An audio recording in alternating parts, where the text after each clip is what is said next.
Canterbury and Parramatta coming out of the Sydney Cricket Ground. Twice they've met this year. There's been nothing between them. Canterbury won by 2 points in the first round, Parramatta by 1 point in the second. Back here in 1983 in the semi-final, it was Parramatta 30, Canterbury 22, and in the final, Parramatta 18, Canterbury 4. Let's have a look now at the teams for today. For Canterbury, it's Potter, Peter Mortimer, Steve O'Brien. What a big day for him. Farah, Mortimer, Chris in the centres, Lamb and Steve at half-back, Steve Mortimer. Langmack, Folks, Batiste comes in for Broman. Kelly and Tunks, and Mark Bugden's the hooker. Now Parramatta, Taylor, Hunt, Growth, Cronin, Ella, Kenny, Sterling, Price, and Chris Phelan comes into the second row, taking the place of John Muggleton. Wins the other second rower, Mayers, Jerd and Edge. It would seem that both coaches have gone for defencemen in the opening minutes of this big semi-final. It'll be a beauty, and I hope you enjoy it. So Canterbury-Bankstown takes the field behind captain Steve Mortimer.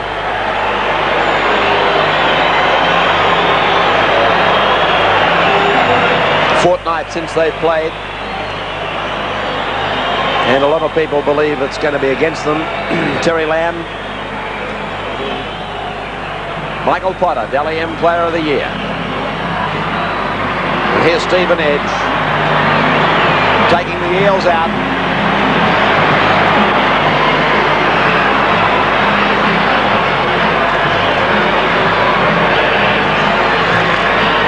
This man walking down is Ray Price. Now he just sort of breaks into a canter. So Canterbury will run from left to right. Just a small breeze blowing. It's almost impossible to say that it's favouring one or the other.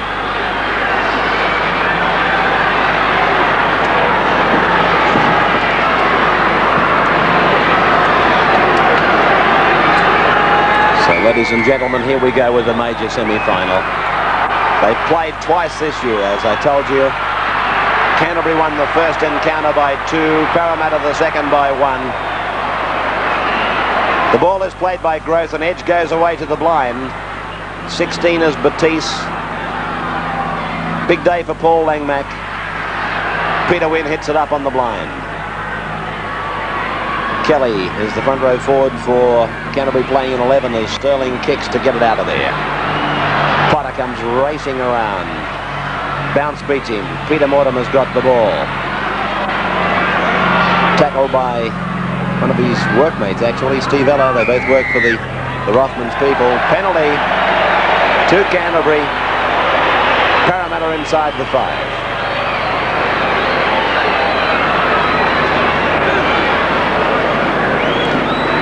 Fairly rare occurrence, really, to see Parramatta get pinched so early in a match. That's something they work on quite deliberately to keep their penalty count down. Tap by Kelly. Now Ryan has told us that he's got plenty of moves that he hasn't shown us yet. We'll keep our eyes open for them too. Ball played by Andrew Farah, just beyond the Parramatta 22 line. It's gone through Steve Mortimer. Out now to the number 9. That's Folks. And as we welcome in Bill Anderson, how do you see it going? Well, I think Warren Ryan might have a lot of moves up his sleeve, but I don't know that he'll use them in this first half. Hold the phone, the first bomb, beautifully taken by Taylor. Taylor takes a Mortimer bomb magnificently. Yes, as I was saying, we can see the replay of that one. Paul Taylor got well up off the ground and made a tremendous take and stopped Parramatta from being under a lot of pressure, and I'm sure that's where Coach Warren Ryan, the Canterbury-Bankstown coach, would like to have them. So Kelly gets the caution from the referee.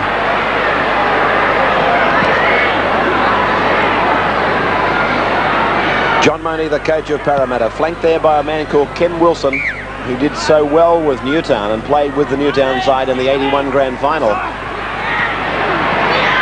And you might have read a lot about Parramatta's ability to block down the St George kicking game last week. Let me tell you, John Money believes very strongly that it was all the work of Ken Wilson. Edge through Taylor. Kenny. Now it's Cronin. Run round. Kenny puts it on the chest of Ella. Ella's in a touch just outside the 22. expect Canterbury-Bankstown to open up very much in this first half. I think they'll play a tight, tough, aggressive first half, but in the second half they should bring Darryl Broman onto the field, and I think then we'll see new Canterbury-Bankstown and they'll open the game up. Do you expect Parramatta to do the same with Muggleton? Well, I'm sure that they've also left their playmaker Parramatta and John Muggleton off the field for the same reason. They brought Chris Freeland in, who's a strong, vigorous player, and I expect to see them also try to open the game up as it progresses. Chris Mortimer was taken heavily by Ray Price. Steve Mortimer switches play to the blind. Potter's there. Wrapped up by the number 19. That's Phelan. Mayer's over the top. Tunks as the dummy half. Kelly goes for a run. Gains 5, but he's pushed back 2.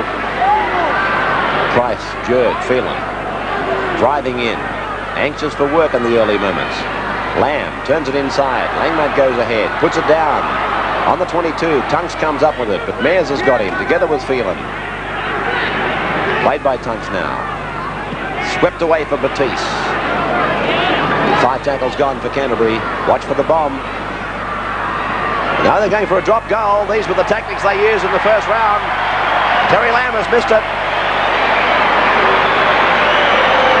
They popped over 2 drop goals in that first round encounter at Belmore. And I think I said at that time, why more teams don't try it is beyond me, but that time it didn't quite work out for Canterbury.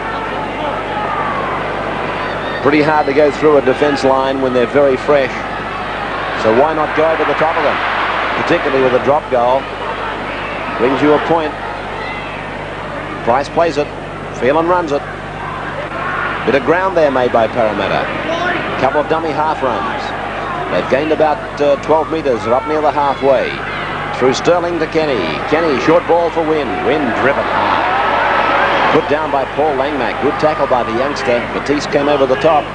Cronin's the dummy half. Mears goes up. Takes them on. Batiste meets him. They're right on the halfway. Parramatta will put up probably the midfield bomb. It's with Michael Cronin. He's going for the touchline. It's a big kick into the M.A. Noble corner. Cronin's kick is going to find touch. It'll be a scrum 11 metres out from the Canterbury line. Penalty to Canterbury. And he's got Parramatta for not arching, not packing when told. It's called, I believe, a soft scrum, if you like. Sometimes it's a ploy to get a penalty for the opposition pushing before the ball comes in. Some coaches use it. Parramatta obviously did then, I'd say. Hello, here's another change in tactics by Canterbury. They take a quick tap and they decide to put the ball straight down the ground. It's a long run back for Taylor. The chasers are there. And that's not bad tactics, really. Taylor's got outside the 22, but the tap was taken only 10 metres out from the Canterbury line. So Parramatta now are 25 metres out from their line. Nothing wrong with that. Pretty easy ground. Sterling across now for Phelan. Batiste went in with a shoulder. That was a good tactic by Steve Mortimer. That was more of a ground finder than anything else, but I think we'll see Mortimer explode in the second half of this match. He's the sort of player that can produce something in semi-finals, and I don't think you win semi-finals with simple formal football. You win something with players that can pull something out of the box. He's one of them, and so's the opposition halfback Peter Sterling. Yes, a great battle between Sterling and Mortimer today, as it always is. I sometimes feel very sorry for both of them, really. The question was always asked of them, you know, what do you think of him, and vice versa, but it's a lot of added pressure for both of them, I guess. Some tremendous personal duels out there. Kenny, Jenkins, they're going up fast on Kenny. Lamb will be enjoying every moment of this, taking on Kenny. It's gone through Taylor to Cronin. Cronin says, I'll have a run. He's pulled down near the halfway.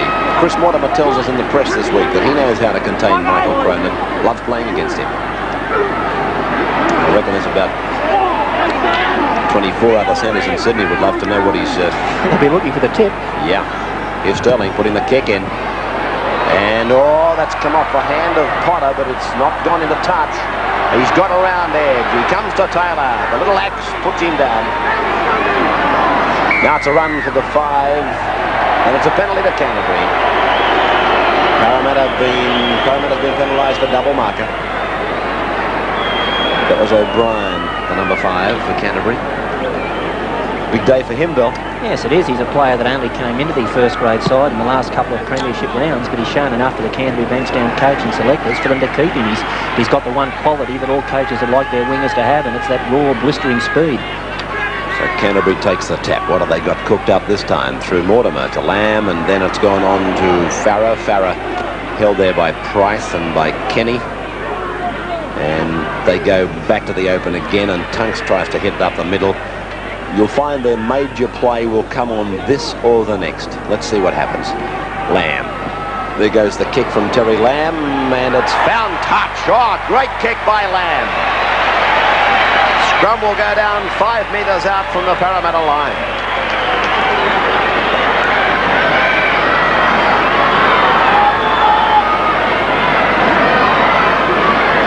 NEC replay.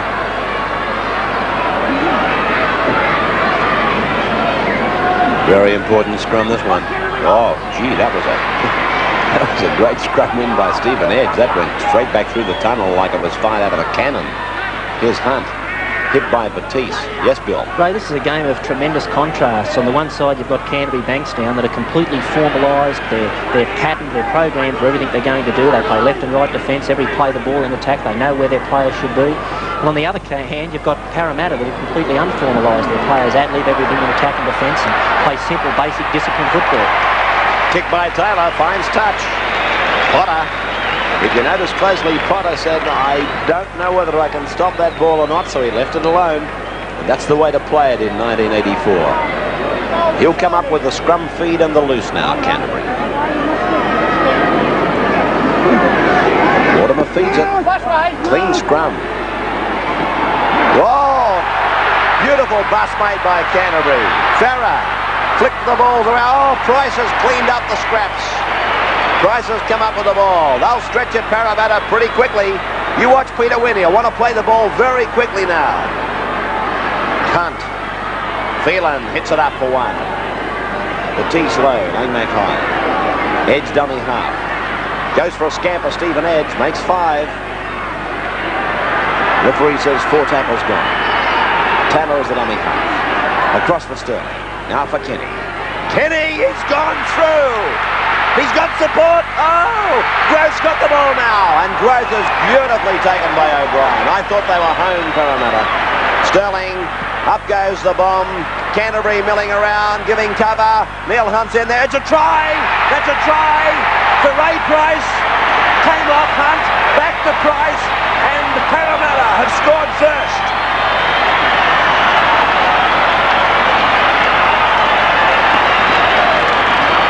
The 4 points goes to Parramatta, scored by Ray Price. There's absolutely no doubt about it.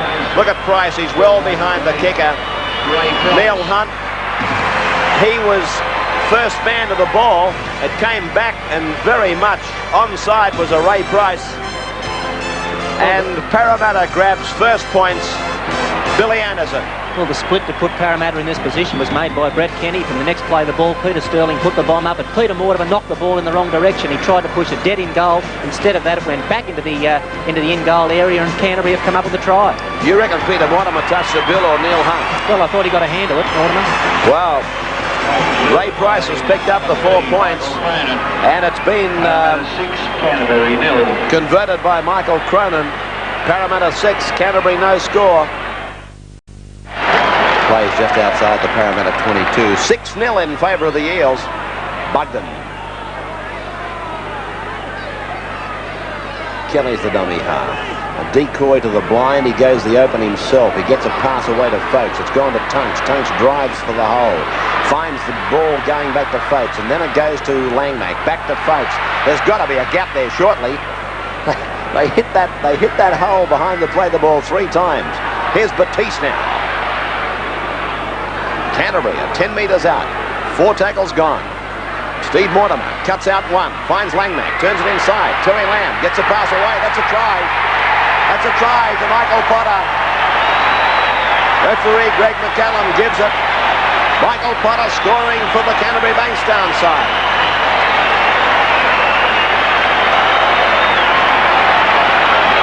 Well, they worked for it. And they got it. It was Mortimer who cut out Tunks. Langmack spun it back inside for Lamb. He got away from the tackle from Ella, and he found Potter, and Potter went over the line with Eric Growth hanging on. Canterbury-Bankstown had pressure on here for 3 sets of 6, and finally Parramatta cracked, but it was a beautiful inside ball by Paul Langmack that put the try on. He found Terry Lamb in the little channel on the inside, who then picked up subsequently Michael Potter. Growth hit him, but he was far too close to the line, and in he goes. So Michael Potter is the try scorer, and what a year it's been for him. Talk about a jack to a king.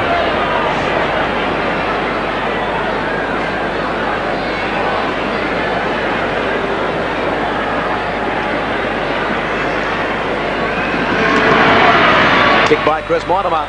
Looks good in flight, doesn't it? He's got it. Great kick. Tremendous kick by Chris Mortimer. 6 points all the score in EC big game, major semi-final.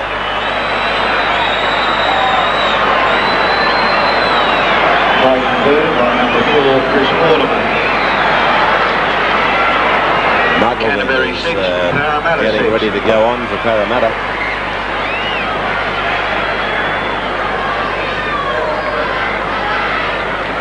Cronin now restarting, sending it down to Stephen Folkes outside the 22 and beyond. He actually crawled for about 5 metres. He probably could have worked for a penalty then, Stephen Folkes, from the kick-off. The ball was almost out on the full. If he'd have put 1 foot on the touchline and reached in and caught the ball on the full, he would have got a penalty from halfway. Tunks is tackled now, just short of the halfway. Muggleton's on the sideline, and Warren Ryan is going to counter. He's got Daryl Brahman ready. So it would seem that Phelan and Batiste were simply set out there for the first 20 to do their bit. Here's Batiste. Batiste. He's lost the ball. Scrum to go down, 5 metres away from the Parramatta line. Replacements go on Daryl Brahman and John Muggleton. It's like a game of chess, isn't it? Yeah, it certainly is. I can understand why the 2 coaches would like the players on that they've sent onto the field, but the 2 players that are coming off, surprisingly, Batiste for Canterbury and Phelan for Parramatta, have been 2 of the best players on the field for their respective teams.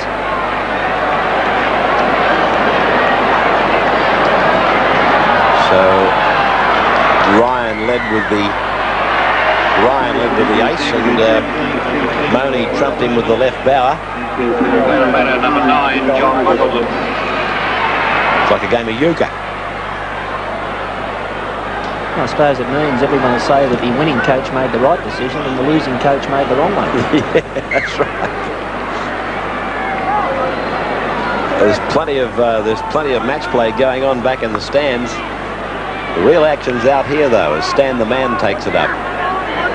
Jerd plays it 8 metres short of the halfway, plays it back to Ray Price. It's gone on to Taylor and now to Kenny. Kenny to Muggleton out wide. Muggleton running off a second pivot. Edge the dummy half through Taylor, gone to Kenny. Sterling right. Well, his mare's going up hard, and he's pulled down over there by O'Brien and Chris Mortimer. Ella passes to Taylor, then to Sterling, now to Price, run around, dummy, and Price tries to split them. He's put the ball down. Tunks has come up with it. Well, Daryl Brahman's just come onto the field for Canterbury-Bankstown, but these are the sorts of situations he likes, when you can get the ball into the opposition quarter and he gets an opportunity to use the ball, and I'm sure we'll see him move very quickly into that role. 1 and 2 off the ruck. Peter Mortimer now to play it. Just outside the Parramatta 22 line, Steve Mortimer, and this is Bugden. Bugden to play it now. Broman spins into the defence. Taylor and Edge pull him down. The bomb's coming from the Bulldogs. Lamb shaped to pass, then kicked, and here's pressure, but it's with Kenny.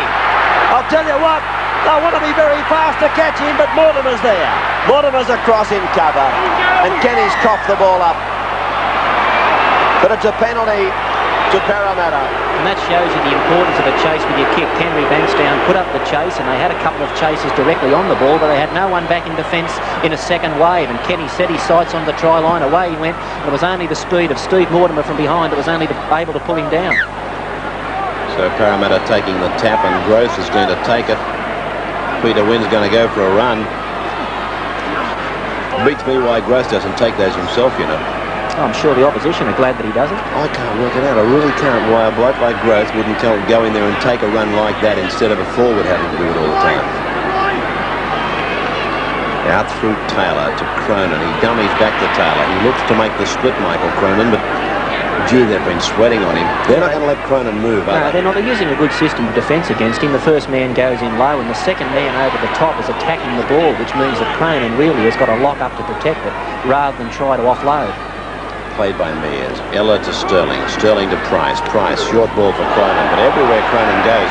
You can see again the players coming in over the top, their hands are moving in, ferreting for the ball, and Cronin just got to jam it in against his chest to keep possession. Well, what are they going to do? Well, what they'll do if the Canterbury centres continue to move up quick is they'll have to employ a grubber. Great kick by Sterling, Bill. Yeah. Good kick by Sterling. He's found it 5 out. Young referee having, well, his biggest match, I would think. And doing a good job. He might give a penalty here. No, he's allowed it to go. Canterbury won the scrum, but I was looking at a couple of players lying on the ground. In fact, they're just getting up now. Mark Bugden and Peter Tunks. I thought he might have pinched them for being down in the scrum. Oh, that's a Parramatta ball for mine. And if McCallum has seen it, no, he's going to knock on. He must have thought that O'Brien came up with it. He did. So the scrum will go down with a Parramatta feed and a Parramatta loose head about 8 metres inside the Canterbury 22. This is a very dangerous situation for Canterbury now. Yes, it is, and this is where you win and lose semi-finals, to get into the opposition quarter, wait for a mistake, and Parramatta have done that. Canterbury have made the mistake, and now they've got the chance with the feed to get the ball. Well, how can he give that penalty? How can he give that penalty? Fair dinkum, he's got Parramatta for screwing the scrum. Bugden, I didn't say anything because I thought the picture was telling the story. He went in with a loose arm and he was lying on the ground practically, and Parramatta have suffered the penalty for a Canterbury hooker going in with a loose arm and almost sitting on the ground. There are something like 40 different penalties that a referee could give at any one time from a scrum, and I suppose they must find it hard to decide which one they're going to penalise and which one they're not.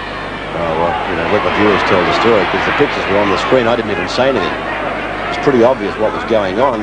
If that wasn't the first infringement, then I'll eat my hat. Langmack plays the ball. 8 metres his side of the halfway. This is Kelly.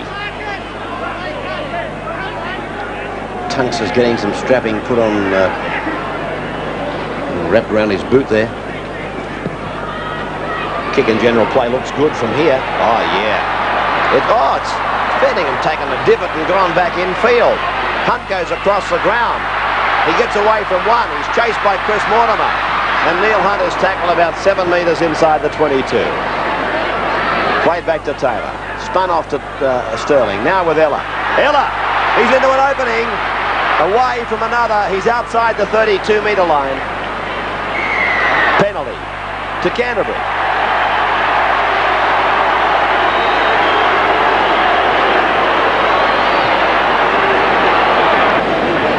It did look as though the 9 for Canterbury was holding Ella down, and Ella finished up getting pinched for using, if you like, a forearm. This gives Canterbury the chance to go to a 2-point lead. Yeah, it still looks like, regardless of what happens, say in the next 40 minutes, we're still going to be looking at the final 10 minutes deciding the result, and it's going to be one of the game breakers on either side, a Mortimer, a Sterling, an Ella or a Kenny, that's going to decide the final outcome of the match. Chris Mortimer lining it up from 33 metres out. Just on a bit of an angle, Chris. Slight breeze in his face, he hits it, and he's missed it. I'm sure Paul Taylor was in two minds then whether to try and catch the ball in goal. It would have been a difficult one for him, but he let it go. 6-all. Drop out by Ella. Potter goes back. Sterling's up. Sterling fully aware that you can't give Michael Potter any room to move in. Here's Farah.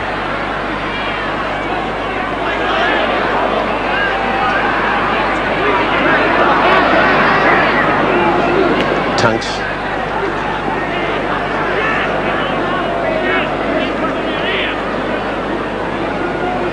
Mortimer. Brunner. Langmack.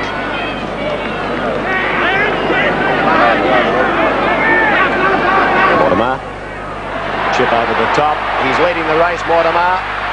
And it's come down with Paul Taylor. Sterling. Cronin. Ella. Passes. Finds Kenny. Kenny finds Gross. There goes Gross. Comes inside. Big slam. Gets away from another. Looks inside. He was ready to pass Gross. He had the ball. He was looking for a runner and couldn't find one. Made 20 yards through traffic, Growth, and I've just got to say that every time you have the ball, you'd be working it toward that man. Oh, McCallum has got them for passing to a player offside. Crowd giving the referee the round of the kitchen. But I reckon the pass was minutely forward. Just looking at Peter Fulling. Keeps looking at me and what do you reckon? I think it was just a touch forward. I reckon the referee was right.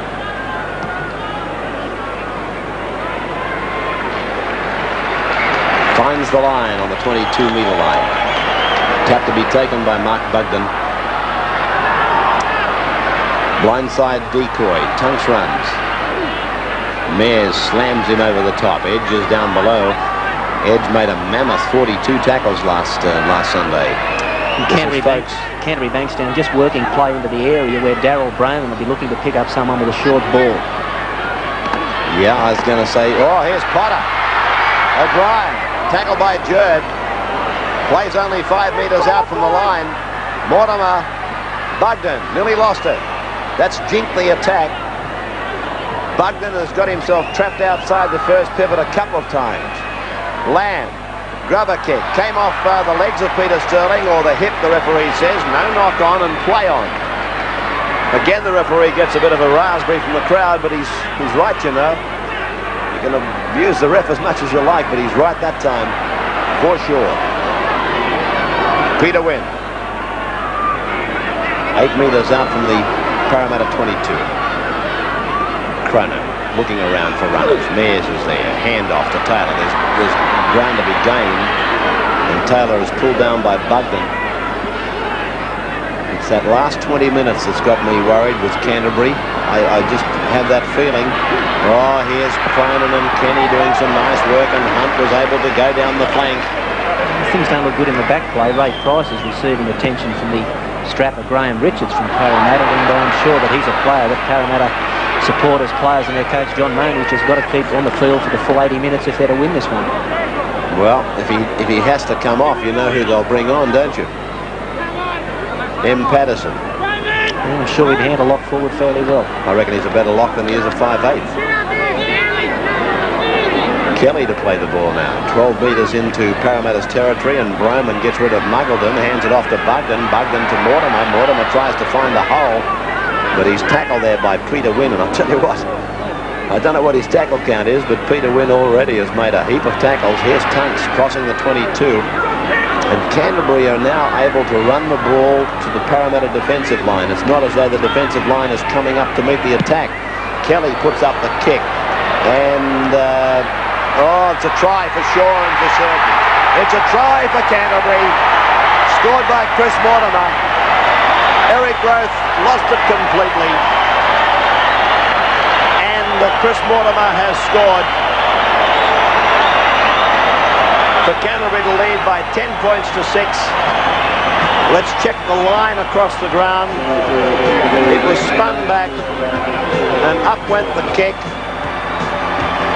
The only players I saw that were offside did not include this man, Chris Mortimer, and it's a try. Well, I don't know. It was a set play by Canterbury for Peter Kelly to kick the ball, but it finally went back to him after 2 passes. We can see here that he puts up the bomb, and it's a spot-on bomb. It went into the far corner of the Sydney Cricket Ground, and at this time of the afternoon, that's the corner where the sun's looking. The Parramatta players lost the ball. Chris Mortimer went up Aussie rule style, came down with it, and that's a great try for Canterbury. That's the camera angle that's shooting from down on ground level. And Chris Mortimer has kicked 1 from 2.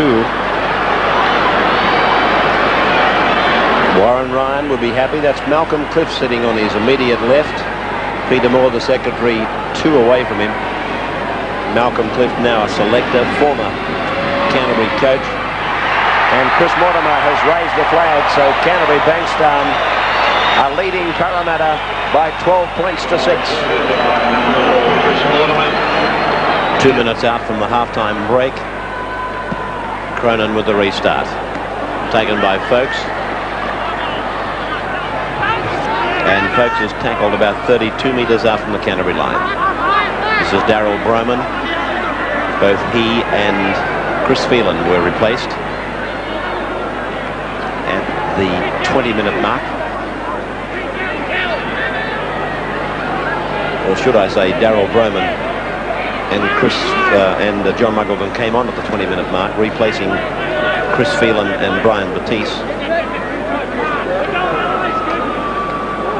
Mortimer kicks, and it's 2 full, so it'll be a scrum just on the Canterbury side of the halfway.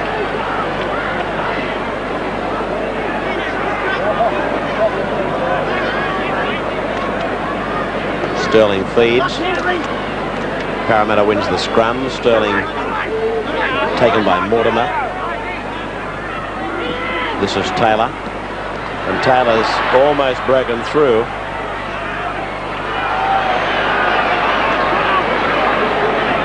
Price. Jerd.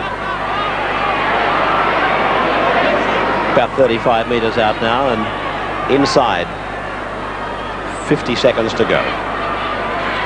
Muggleton.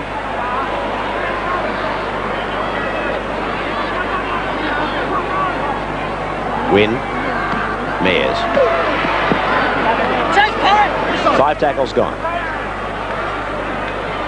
Sterling. He puts the bomb up. It's been touched by a Canterbury player. And Potter is tackled about 5 metres out from the Canterbury line. Let's have a look. Potter's not well. This was Michael Potter under the bomb. It was touched by a Canterbury player off the boot of the Parramatta kick.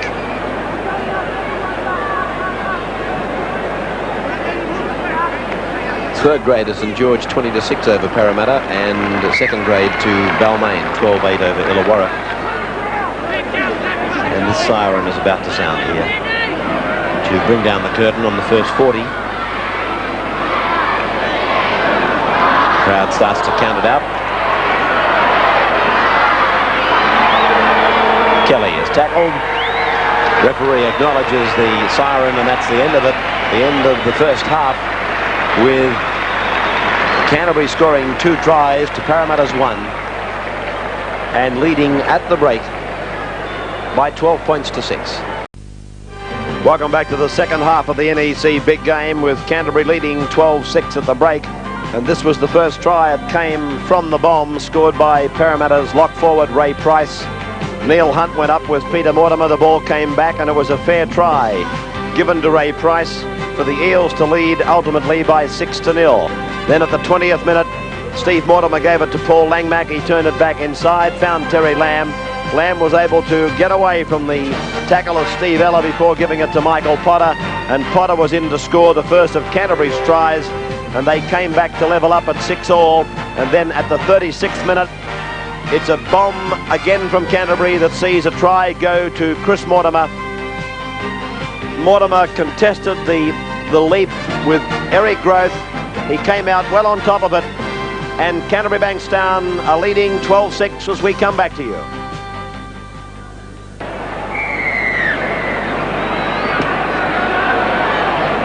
Down to Michael Potter.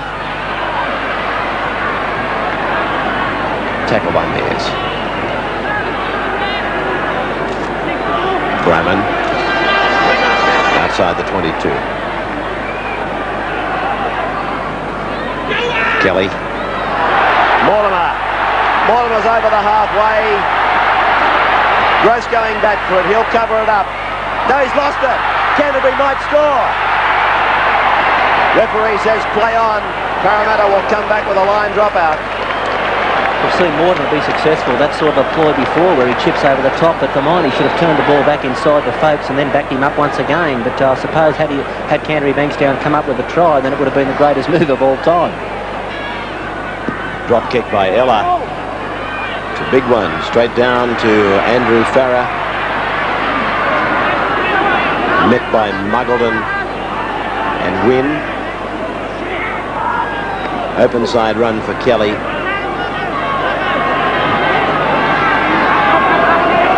Brahman. This has been a fairly ominous start by Canterbury-Bankstown, and Parramatta just going to have to get their defence in order against this big and extremely fast Canterbury outfit. Bugden playing it, only about 10 metres out from the Parramatta line. Oh, Lamb was set for a drop goal. Potter's tackled. And the knock-on, so it's a scrum on the 22 line. I reckon Parramatta will be glad to see that ball. Scrum win for Stephen Edge, fired away to Brett Kenny, and Langmack and Lamb make the tackle. Played by Kenny, Price passes, finds Wynn. It's a gain of about 10 metres for Peter Wynn. Taylor, Sterling, Mears off a second pivot. No gain in ground on that run. Sterling.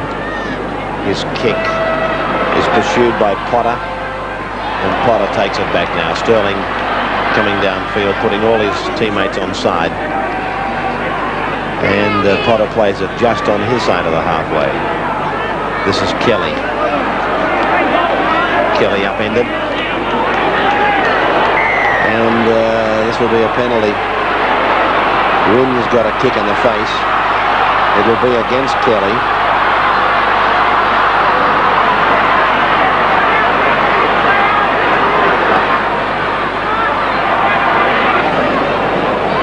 Peter Wynn getting attended to by Alf Richards. Alf's been around for a long, long time, and he's heading off to Cronulla, I believe, to link up with Jack Gibson next year. One of the all-time great rugby league messieurs, trainers. Couldn't be much alike. A gentleman, though. Played by Jerd. Away to Taylor, Kenny, Muggleton. Well, he came onto it all right. He's lost it. Tunks has got the ball for Canterbury. Muggleton came onto it, but to me, he wanted to stop when he got to the defence line.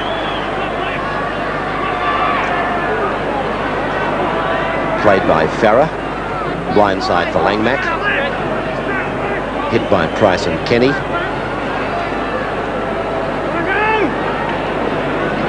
Tunks.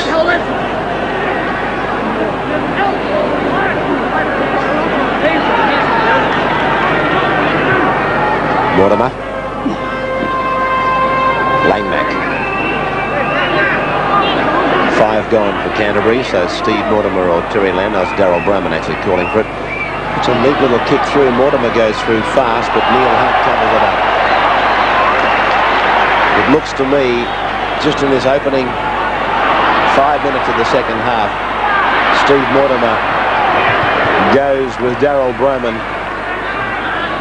like Peaches goes with cream. Jerd to play it. Sterling, Edge. They've got troubles, Parramatta. They can't find a hole anywhere. Price. 5 gone. Kick will come from Sterling.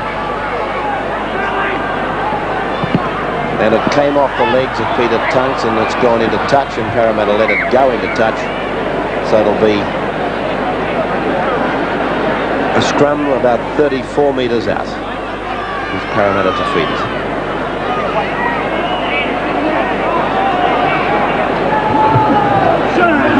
Clean heel. That's one thing I'll say about these last 2 days of football. Kenny sweeping around, finding Ella. Ella to Gross. Gross piling on the power. Ella's on the inside. The Eels really throwing the ball about then. Good run. That tremendous three-quarter line swept into action that time. Price, Mears has gone the wrong way. They had numbers on the other side of the ground, and Hunter's tackled 32 metres from the Canterbury line. Sterling, Groth. Growth hits it into the middle, up to the 22 line. To the blind for Peter Wynn. Gets away from Langmack, gives it to Brett Kenny. He passes and finds Ella. Ella dummies, gets back into the middle, loses the ball. Well, they started to put it together.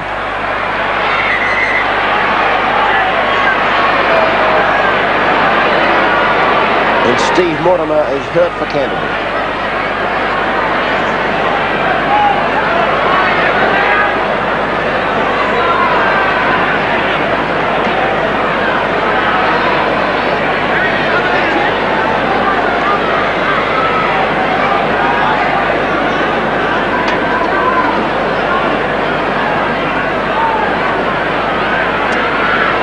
Ready with it.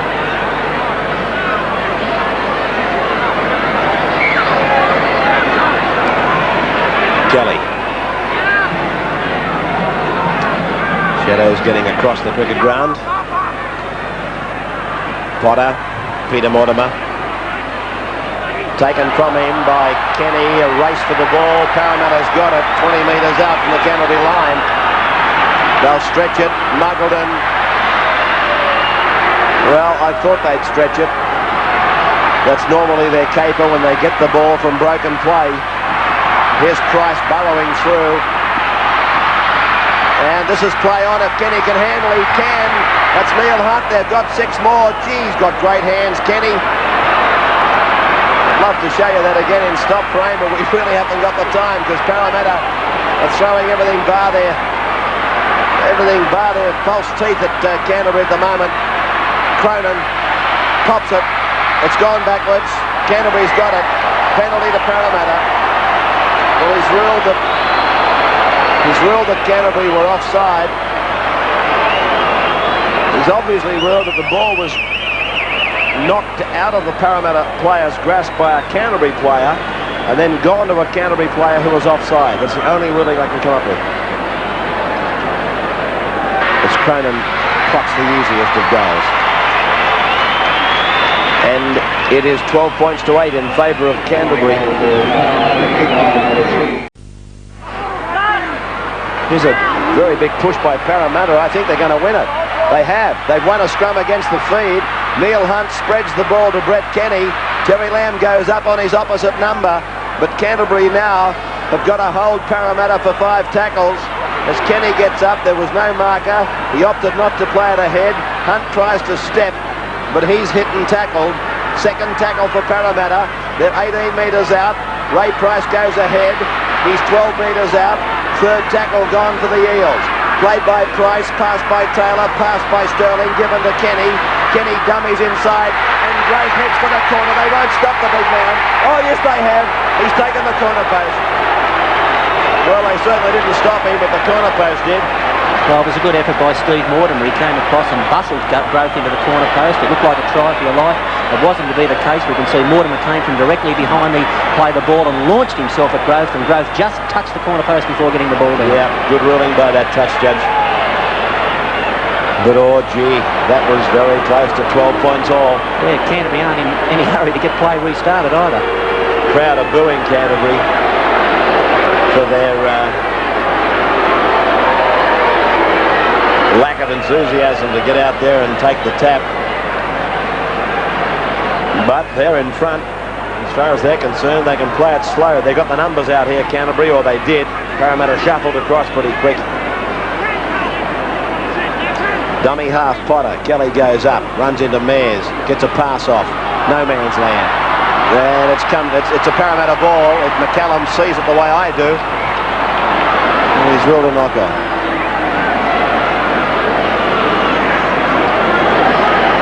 Got the feeling, Ray, that Canterbury-Bankstown have gone into their shell, and through the fact that they're trying to do nothing, they're simply trying to close the game up. It's forcing them to make mistakes. I think they'd be far better to play their natural game, try to pile more points on the board, and they'd find they'd make less mistakes.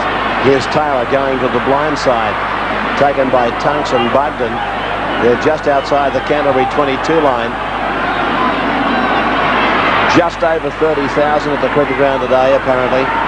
Just over 30,000. It's bigger than I thought, really. Win. Parramatta's about 15 metres out. I'm not so sure that Canterbury can hold the... Oh, they've got the ball, so they'll hold them all right. But there have been a couple of rather ominous signs from a Canterbury viewpoint. And that was a good break by Andrew Farrer, and it was one that Canterbury desperately needed. A 15 run up the middle with nothing on, and that's got them out of the danger zone.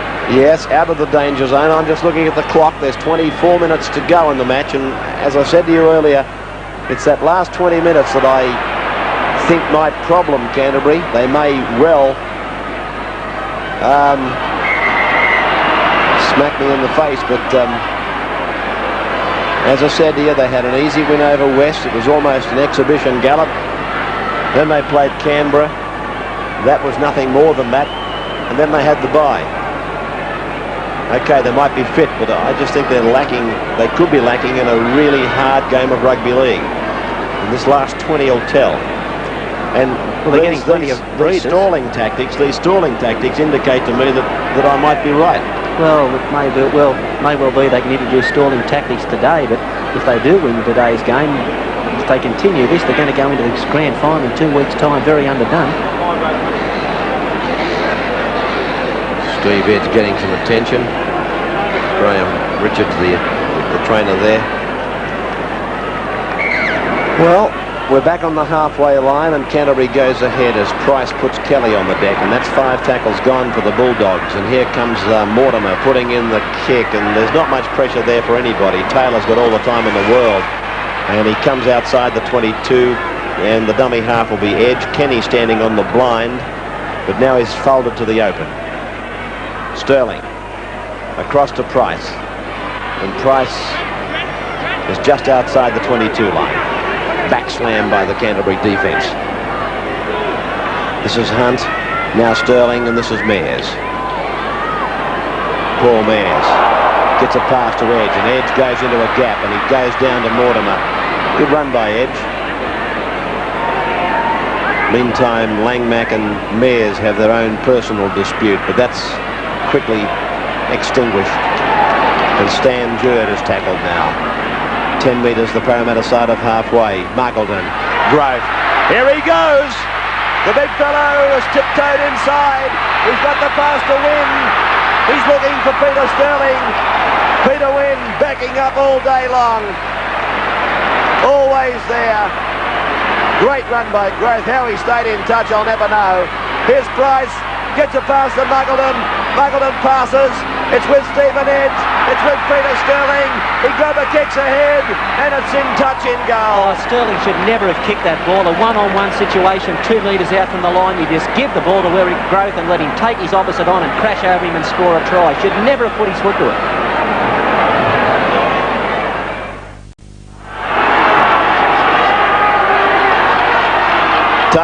Sterling through to Cronin, on to Ella. Ella's away. Geez, playing good football at the moment, Steve Ella.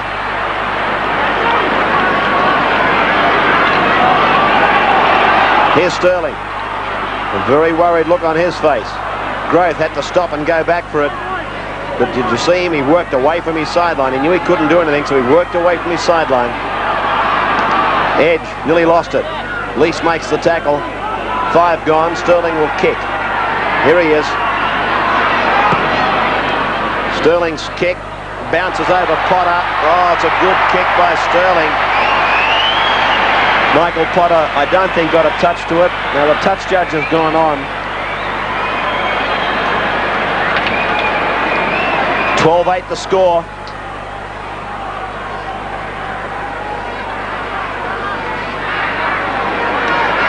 It's called Chris Mortimer across.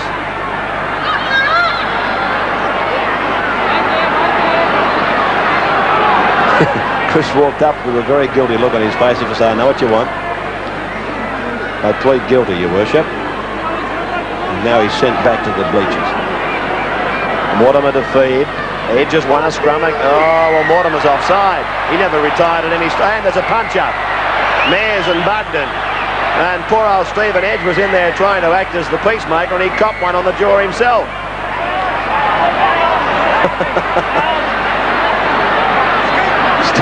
Steve Edge was going to break Mears and Bugden up, and as he went in, he took one on the cheekbone from Bugden.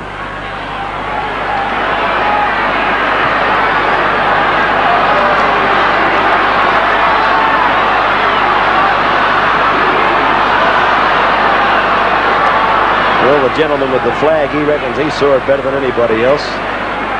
Tells McCallum what's happened. The penalty's been given anyway, so it doesn't really make any difference, except it could be that he could change it from a differential to a chance for Parramatta to take a penalty kick at goal. Interesting to see what he does here. He's given the straight-out penalty. Yeah, I don't know that they want to kick for goal. No, I'm not saying they are, but I'm trying to get down to a technical point. He originally gave a differential, didn't he, for offside at the scrum base against Mortimer. But when he came back and gave the penalty the second time, or indicated there was no indication of a differential penalty, would you agree with that? Certainly. But you're quite right, they didn't want to take a kick anyway. So we've discussed that. And where is it? It's on the ground. Win. Across. They've only got to stretch the ball and they'll score, but Kenny couldn't get rid of it. He did eventually, but they had to stretch it quick to the left. In fact, I'm not so sure that it's not on still out there. This is Mansfield in 17. Parramatta trailing by 4. Edge passes, finds Wynn. Wynn goes for a gallop. He gets over the top of 1. He can see the line. He's 5 metres out, and Steve Mortimer's down injured, and the Parramatta players are very concerned.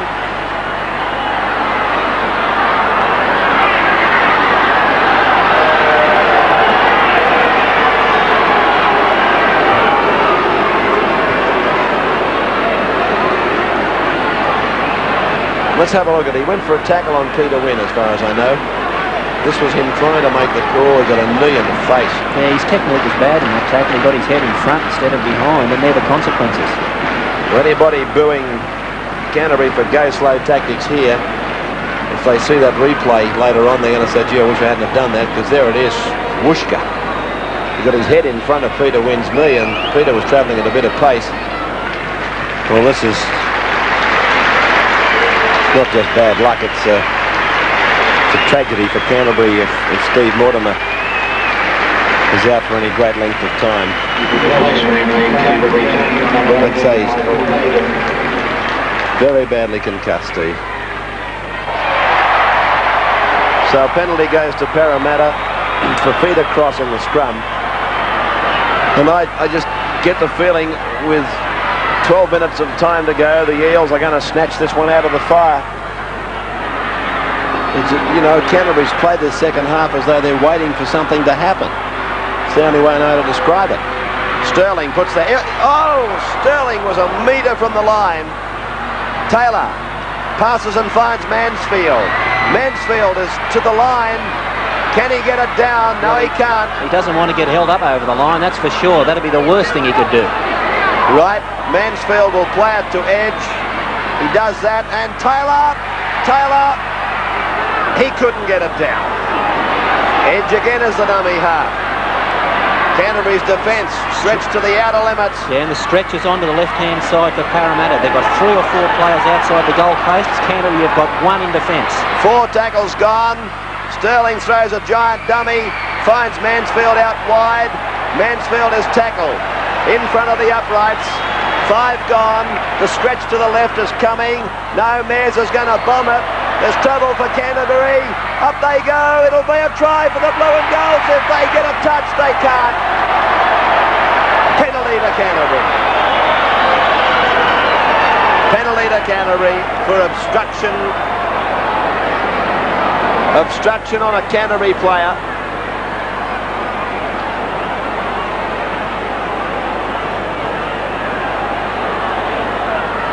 So Canterbury taking the penalty. Concussion for Steve Mortimer is the official diagnosis.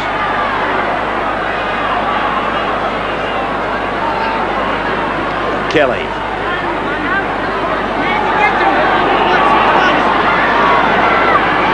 Lease.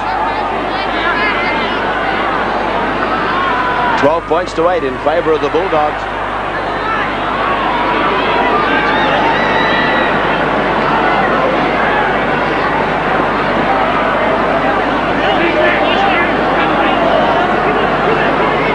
Just thinking back on Parramatta's 3 grand finals, have they ever had the week's rest? 81, I think, maybe they did before they played Newtown. point I was making is that it almost is starting to feel that this is the way they like it. But I've still got a feeling they'll win this game. They're down by 4 points.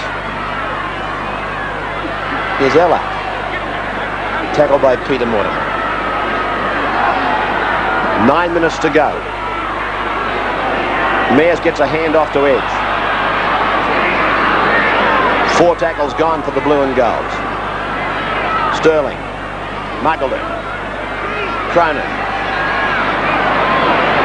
5 tackles gone now.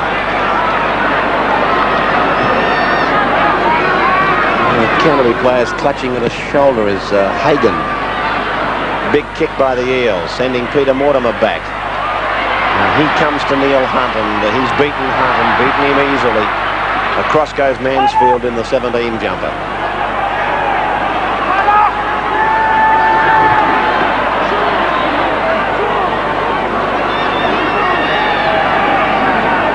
Just thinking back on Michael Mosley, we had him on the field about 20 minutes ago. Whatever happened to him? Still warming up. They put him back in the oven, did they? Here's Kelly. If Mosley's still warming up, he'll be tired. Broman. Ball around the back for Potter. He kicks it. Came off a Parramatta player. And, booted ahead by Lamb. It's play on. Lamb is tackled by Ella. And it's going to be a penalty to Canterbury. And it's amazing the transformation that's come over Canterbury in the last 5 minutes. They've looked for points, and that's enabled them to get the ball out of their own quarter up to where they are now in a good attacking position and a safe position in Parramatta's quarter.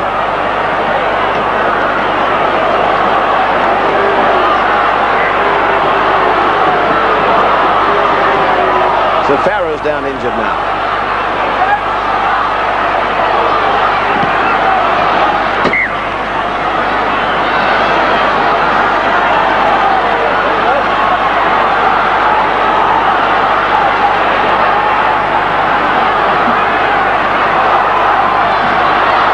Kelly.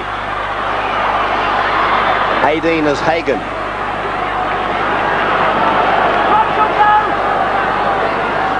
'17 is Lease.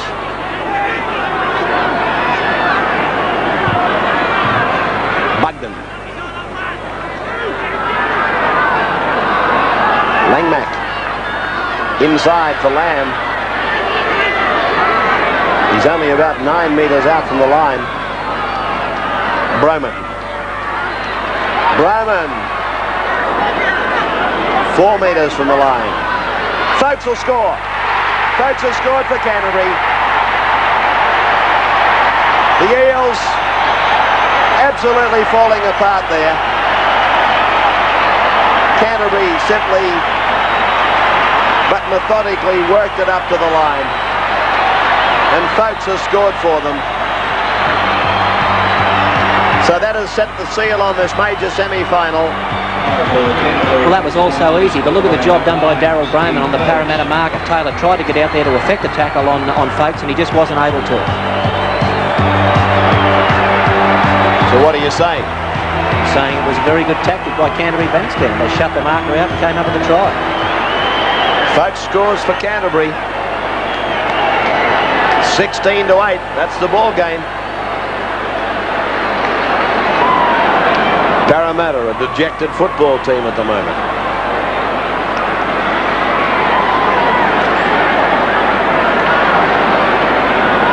Chris Mortimer from the 22 line.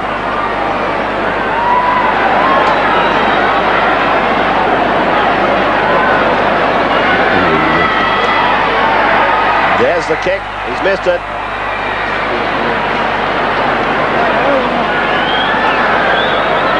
$16 points to 8.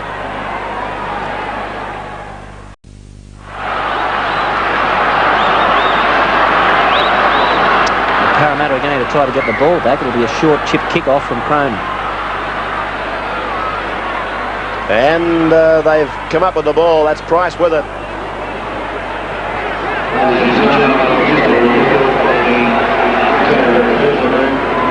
Steve William is quite okay. That's an interesting announcement over the PA system, and one that is totally worthwhile. The ground announcer advising the crowd that Steve Mortimer is quite okay after taking that knock on the head. Meantime, Ray Price has picked up a knee in the rib cage.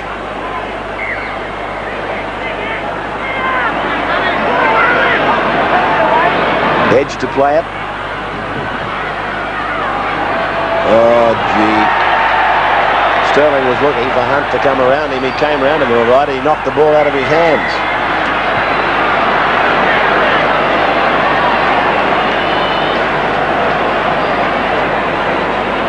They've got plenty of work to do, Parramatta, between now and next Sunday.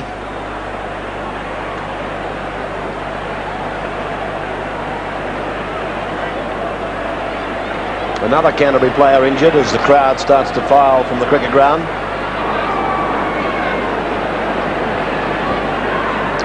Kelly plays it.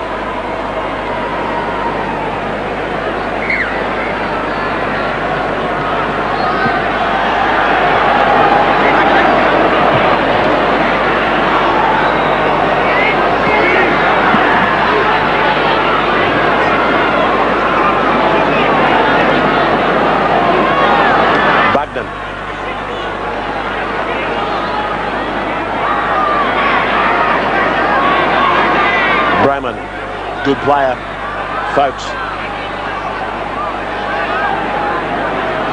Wonderful examples for any player to watch is Broman, and then watch the Canterbury players that just work off his left or right hip.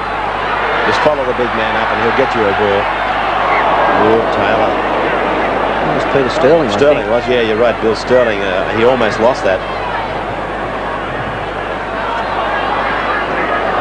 Steve Ella to take the line drop out.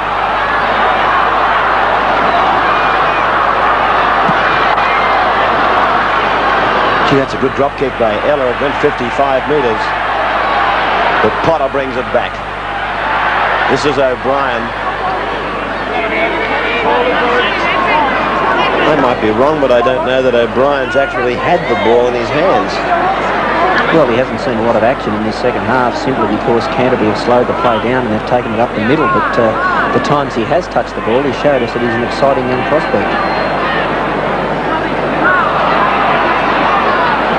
Bugden. That's Broman now.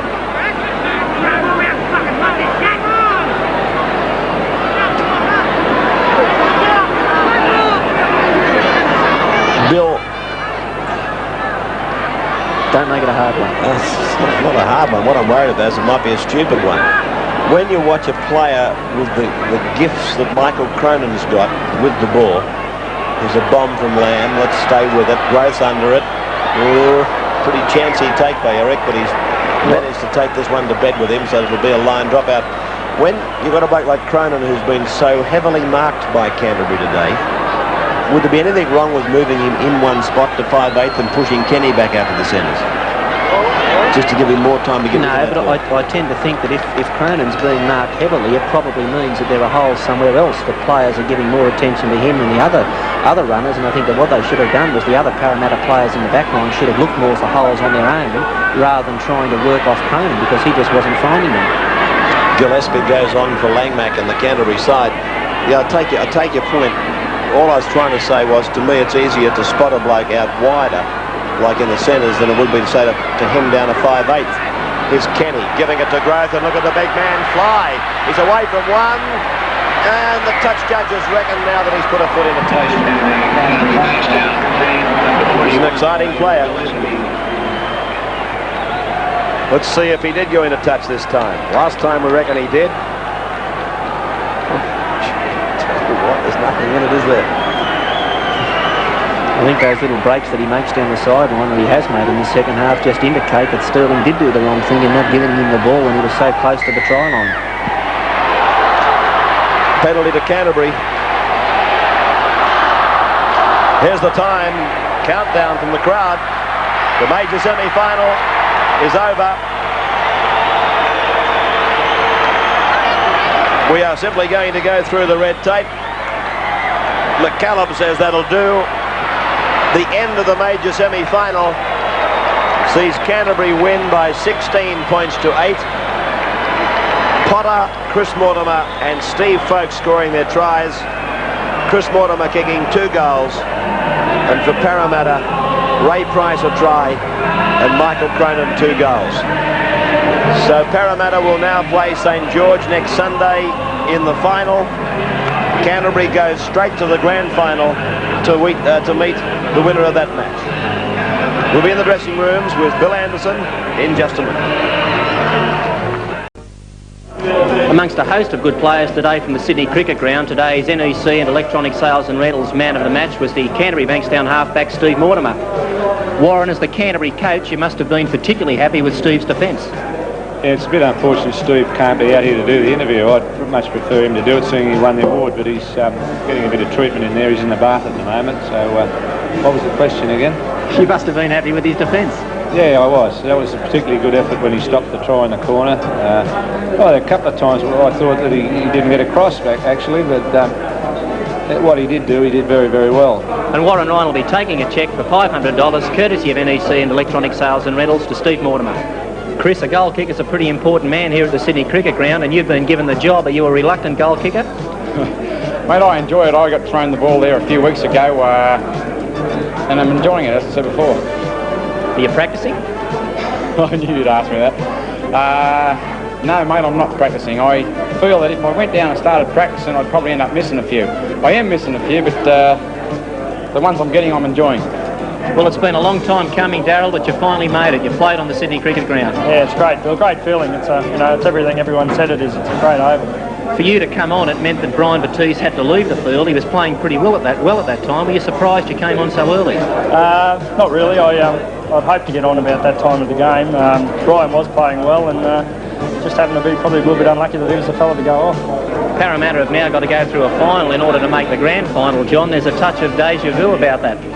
Yeah, well, we've been here before, Billy, and you know, I'd rather go straight into the grand final because Canterbury have 50% chance of winning the grand final, and we've got to win a game next week to get there, so I'd rather be in the grand final. Still, having said that, do you think an extra week off will affect their performance? Well, I don't think the extra week off will do Canterbury any favours. They've got to come up with some training program that will simulate a game next week at least. So Steve Mortimer is our man of the match in this big game today between Canterbury and Parramatta.